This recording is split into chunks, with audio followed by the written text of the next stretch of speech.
Has everybody read through the minutes? Should we approve the minutes? The motion. Okay, a motion to approve, and we all second it. Am I doing this correctly? Okay, terrific. Minutes from March are approved. Awesome. Okay, so moving on, staffing update. I'm happy to announce that Cynthia Hall was promoted to assistant director as of July 1st. Long overdue because she's been acting like an assistant director anyway, but so I'm just happy that she officially has that title. And she got her work done, or she got broken in quickly last week when I was on vacation. But anyway, Congratulations. and I think at our last meeting, I'd already told you guys met Allison Kina, who's our new program assistant. So she started in February or March, and she took Diane Barson's place, and she's just a wonderful. She's an asset also to our team. So, Are you all back in the office? Oh yeah, we've never closed our office. Oh, that's right. You just. Yeah, so we were in the whole time, but yeah, but now town hall, just for an update, as in case you don't know, it's fully open. If you're vaccinated, you don't have to wear a mask. If you're unvaccinated, they ask you to wear a mask. So yeah, business is pretty much back to usual. Well, it never really stopped. It's just getting to feel a little more normal. We're seeing more clients in the office. We're still trying, since our space is so small, the door to the Health and Human Service Department is still closed, but we're here. We ask people to call us ahead of time, or if they knock. But it's all working out just fine. Let's see. And as for the budget, our budget pretty much remained flat. The only increase was, and it kind of ties into the next agenda item, is a new software program that we started as of July 1st for the department. It's a whole new database. It's called Charity Tracker. So that was the only addition to our budget. What we had been using was pretty antiquated. We were using Access to keep our client notes, and it was, I think, at least 15, 20 years old. You couldn't pull information from it. So if someone said, how many active people do you have over 65? We would have to manually go through and see. So this is a great program. A lot of town human service departments throughout the state use it and are happy with it. United Way uses it. So that's the only difference. So it's a big transition for our department because it's a whole new system. So we used to keep our statistics on an Excel spreadsheet, but now we're going to be able to keep everything in one. We should be able to keep track of donations, of how much financial assistance. We should be able to pull numbers and pull information like in a blink of an eye. So it's kind of, we're getting with the times. So far so good. It's a work in progress. We're all learning it together. We're all in the same boat here in the department, but so far so good. So that was about $1,500 for the year. So it wasn't even that substantial amount, but that was the only change in our budget. So far, Charity Tracker, our quarterly reports are a little bit different.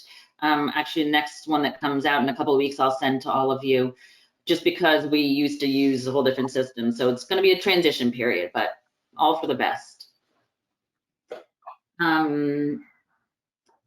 Filling in the blanks. So many of you may have heard about Filling in the Blanks. It's a nonprofit out of Norwalk. Two women started it as a weekend lunch program, or not lunch program, but it's basically supposed to give meals to children who are on free or reduced lunch for the weekends. And it's usually done through the schools. It's done in Westport, Greenwich, Stamford, and Norwalk through the schools. And we didn't think it would be so well received if it was done in the schools, because basically, I'll show you. We have an example. This is a bag of food that is put in a child's backpack every Friday.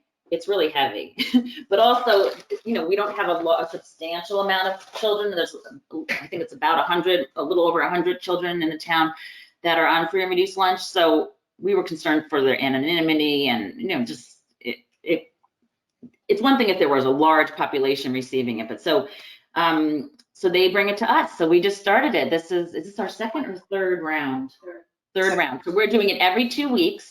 We have 48 children who are getting it. So the parents will come every 2 weeks and get 2 bags per child in their household, and it's going great. They deliver it right to our office on Tuesdays.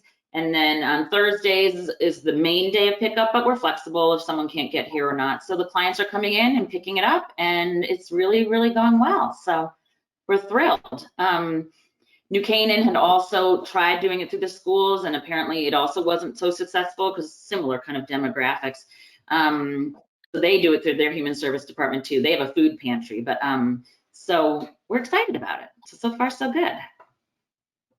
So a lot of people in the community are donating time and money to filling in the blanks. It's fairly new. I'm not sure how old it is, but so we did put something in the wires, the last wire of the year for the schools, letting people know, because we've of course sent out an information to all the kids on free or reduced lunch, whether they are clients or not. The majority are. And then of course the other clients of ours who were not on free or reduced lunch. So we'll push it out there again in the fall, but we're excited. So right now it's about just under 50 kids that are getting the food for the weekend. And it's all non-perishable, tuna fish, mac and cheese, Pancakes. pancakes, as Michelle said.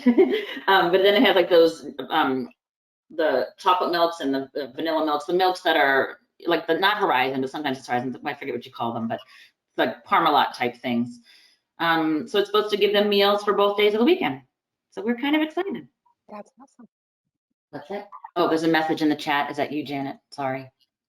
How many students are eligible? As many as we want are eligible, actually. There was no limit. We just reached out to, like I said, like all of the students that are on free reduced lunch. The school shares that with us. And then there were some additional clients of ours who were not on that. So then, and that's why we put it in the wires in case there were other people that we missed. So there's no limit. They didn't give us a limit on how many students are eligible. So yeah, and the clients are coming back, so it's working. So it's nice too, because now we're getting to see them in person as they come to pick it up, or we'll run it out to the car, you know, like we've been doing. So we're excited about that. Allie, who's putting the bags together? That volunteers do it at Filling in the Blanks. The place is in, actually, because Janet, you know, because community fund, like your youth groups, one of my daughters has gone to fill out, they do a lot of work with filling in the blanks, and you can't talk, Janet. So it's all done by volunteers. Wow. And then they deliver all of them to you? They deliver They like a deliver them all to our office. Because at first we weren't sure if we're going to have custodians help us. They bring it right into our office. And Cynthia and I, our offices are filled with food bags, but that's fine because it's all good. And then they go away. Yeah, so it's a wonderful organization. I'm not sure. I feel like it's only been, I remember having them speak once, Janet, at HSBC. Oh, 6 years. Janet knows. 6 years, okay. So yeah, so we're excited. It's working out well. Any other questions about filling in the blanks? We should add it to our website. Okay, Michelle said we should add it to our website. That's a good idea. Okay. We'll push it again in the fall when the schools reopen, but it goes all year round. It's all for the summer and everything. Who's funding this thing? It's a nonprofit, so donations and whatever grants and Janet, does the community fund? They probably give money to Filling in the Blanks, I'm sure. What's the organization name? Filling in the Blanks. Filling in the Blanks is the name of the organization. Yeah. It's out of Norwalk. It's 2 women who felt the need that these children who were, you know, had food insecurities, what happens to them on the weekends. And it's just great. And I know a lot of student organizations in town volunteer doing the packing, and not just student, but I just personally know the student ones that do. Yeah, so it's really great. We'll hope it continues successfully. Any other questions about that? Oh, we do send out Allison sends out a reminder email to everybody on the Tuesday before the Thursday to pick up, just reminding them to get it, and then they reply with if there's a specific time they want to come, or else they can just show up. We're pretty flexible like that. So the next item on the agenda is evictions, and unfortunately that is starting up again.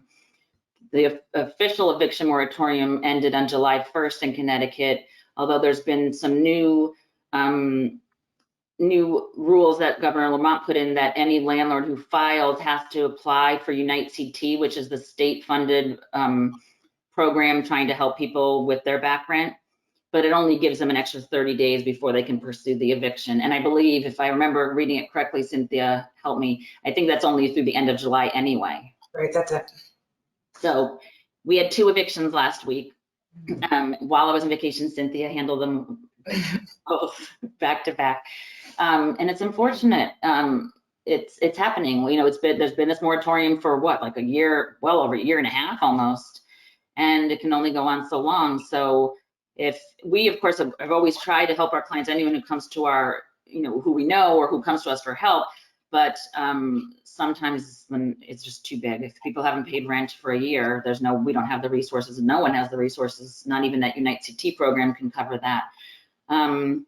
So unfortunately, there were 2 evictions, and then if you guys, it's been a long time since we've spoken about evictions, and Michael, it might have been even before you were on our commission, but the Human Services Department is notified by the state marshal of an eviction prior to, and there's a whole formal process that each municipality has to go through. We have a form letter that I have to send to them via certified mail and regular mail, telling them to, you know, that this is going to happen. They also get notice from the marshal, but that it's going to happen on such and such a date. And then you have 15 days. The town holds, if you don't take all your belongings out of the house or apartment, the town puts everything in storage, and then for 15 days. And if you don't make arrangements before the 15 days are up, then it will go to auction. So they will technically have to pay to, you know, the storage fee, which, for instance, one of them is a small amount. It's only $400, but it's complicated, and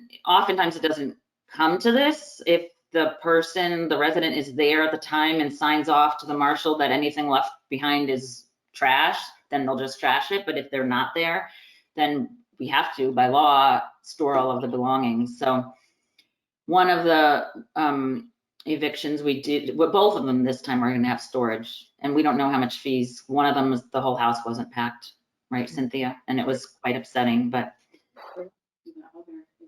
And there was an eviction also in June, which we did not have, the woman was there, so we did not have to store anything. So 2 of these were non-payment of rent for over a year. And then the third one was a foreclosure on a house, and there was a new owner. So this is what we've all been, or I know for months and months, or actually for like over a year, we've been saying, like, when all of these moratoriums start to lift, we're afraid of, you know, what's going to happen. And we're going to help as much as we can, and but sometimes the amount's just too great, and there's not much that we can do. So right now, Eversource has not said, I have not heard, unless you've heard anything new. No, I haven't. Than I have, Janice or Cynthia, or Janet or Cynthia. But so right now they still have their moratorium on shutoffs, but I imagine that's up the pipeline too. Can you hear me now? Yes. I have like multiple things all going on at once. Sorry about that, guys. I don't get it, but We hear you. great. So, yeah, so, you know, we've been saying that in terms of the financial, like, assistance requests, they've been, and this is not unique to Darien, as I've told you before, when we have our bi-weekly human service directors meetings, everyone's in the same boat, because there's been so many protections and safety nets that we're afraid of what's to come. So particularly the Eversource, I can't imagine, like, because if you get a shut off notice, you have to pay it in full. And if you actually get shut off, then you also get a fine on top of it. So I know. So not to be Debbie Downer, but this is kind of where we figured, you know, we anticipated this was going to happen at some point. Do you have any sense of like how many there might be, or is there any way to gauge that? It's just month to month. Yeah, there's no way to gauge it. I mean, we have had fewer requests for financial assistance than we did before COVID, which makes no sense because we know that people are financially struggling. But it's, I think, between the stimulus, between unemployment, between all the moratoriums and shutoffs and evictions, I think there was a lot of protection. And I'm hoping maybe people did, pay things as they went, especially with, for our low income families, getting a chunk of stimulus money, if you have kids and you're getting a few $1,000s, is substantial. So hopefully people planned wisely and used it, and spaced it out, but there's no way to know. But all the housing, all of Allen O'Neill, the Heights is all electric heat. So, sorry, my ringer was on. So there's no way to really predict.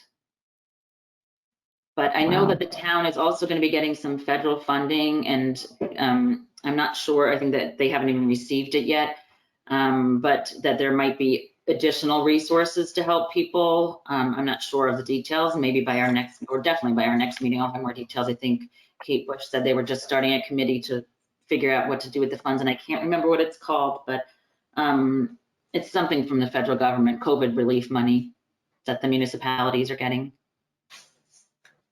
Ally, do we follow the families at all in terms of the children, or are they going, where are these people going, if they're evicted from their homes? Yeah, well, oftentimes, well, Cynthia, do you want to speak to it? I mean, without giving too much detail, I mean, we don't have resources for housing, unfortunately. I think everyone we wish we did, but if people do not have any place to go, then we have to refer them to 211, which is the state social service helpline, and they would have to go to a shelter. That rarely happens. It has happened a couple of times over the years since I've been here that families have gone, but usually they'll find either family or friends or some alternative. Were you going to say something, Cynthia? I think They'll both make of you are going with family. before, because they're well, they know about this eviction, so they'll stay with family or friends. One of them actually did. She made arrangements before.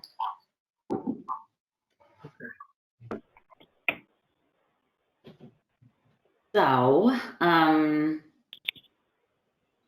any questions or anything else about the evictions? Too bad. Filling in the blanks, it's right here. I'm sorry for asking the question. That's fine. No, there's an information overload. We're talking about a lot of stuff, new things. Ally, I have a question. How much did those 2 evictions, how much did those people owe? Do you have any idea? Well, one was it like months and months of rent? One was a foreclosed house. The other one, I think, was like $4,500 a month, and it was a year. So, wow. The previous one, the one that we had in June, same thing. They hadn't paid their rent in over a year. I forget, that one was, I think, a Section 8 housing, so I think it was not as significant, but at least 12,000. Even I think, I don't remember the one from June, how much hers was, but wow, significant. So that's what I'm saying. Like, if it was a few $1,000s, we can pool different resources and right. $48,000. It's substantial. Yeah. You wonder what effect this is having on landlords too, because if they're out all that rent, it's sort of a trickle up, right? Well, and that's actually, Cynthia could speak to this, but at both of these evictions, and this is often not the case, the landlords were at both of them because they wanted to make sure they got out. I mean, especially now with the market, the rental market is it's so high and intense. There's such a demand. Yeah, they missed out on a year of rent. Yeah. So you do feel for them too. I mean. Yeah. Anyway. Too bad. Yeah.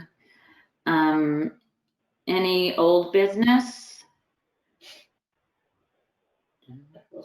Oh, looking at Michelle, and she said I wasn't here in March.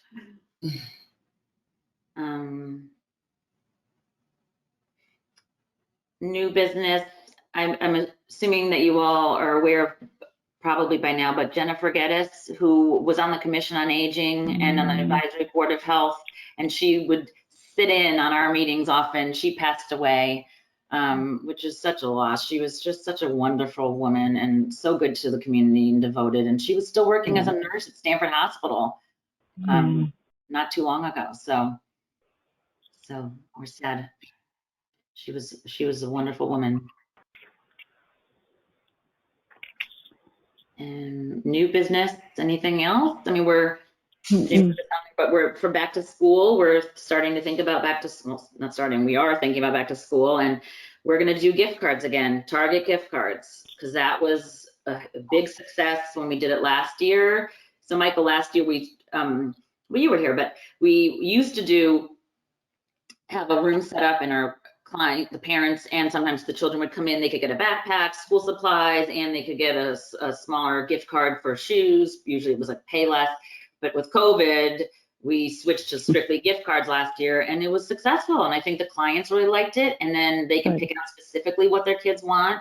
So we plan on giving $50 to each child.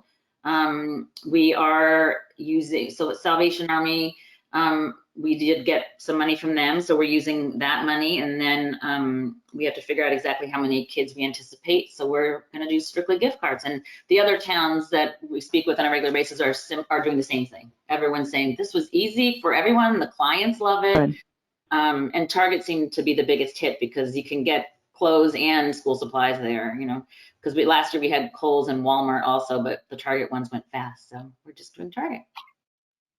So we'll put a push out there too in August, you know, when we usually do, announcing our back to school program, so that those who may not be on our radar are aware of it, and also for the community who wants to donate. So that's a pretty easy one. And it's much more time efficient for our department. You know, what we did was we stood, we had times, and we probably will do the same thing, where we were in the parking lot down by the senior center, and we'd set up time periods, and they would just pull up, we'd check their name off, give them a gift card, and it was so much easier for everybody. And if they can't make that time, we're flexible, so we figured that out. And that's about it, I think. Anything else, Cynthia? Am I missing anything? No, I think we covered everything. We do still have 2 seats, in addition to Christina, we have 2 open spots on the commission. I know, Janet, you had a friend in mind that you had spoken to, Yeah. but if you have any friends or people in town you know that you think might be a good fit and might be interested, please send them our way. What are the 2 positions? What's that? The 2 positions, one is the one the human, the elderly care program, and No, I mean, no, I mean, open spots on the commission. Like, yeah. Oh, just we don't have that many employees. We don't have 2 open spots. That would not be good. okay. All right. Okay, so then the next scheduled meeting is Thursday, September 9th, and we will do that in person. We'll Yay. figure out where. Yay. Janet, you said that you have office space at the office space in Darien. Absolutely. We'll be able to get something here. Something just came up and it was just wasn't available. It's so easy. It's so easy to get space here, and it's free. So it's part of, you know, like our in-kind package. So I'm happy to do that. We have conference rooms. The one thing is that we need them to be recorded. So I think we need Jim Cameron. So that's why it has to be here, you know, because they record our meetings. Oh, I like the idea of going to the office suites. that I don't know how to do. We could have our iPhones out, right? So we'll let you know what the location. It'll probably be in 119 or else 206, but we will make sure that happens in person Thursday, September 9th at 8:30. It'll be nice. Anything else? Anybody? No. Okay. All right. Do we need to move to adjourn? Yes, please. Okay, I see a motion. All in favor? Second, all in favor. Okay. Nice to see you all. Bye, guys. Good to see everybody. Month. Have a Bye-bye. great rest of the summer. Bye. Bye. Thank you. Bye.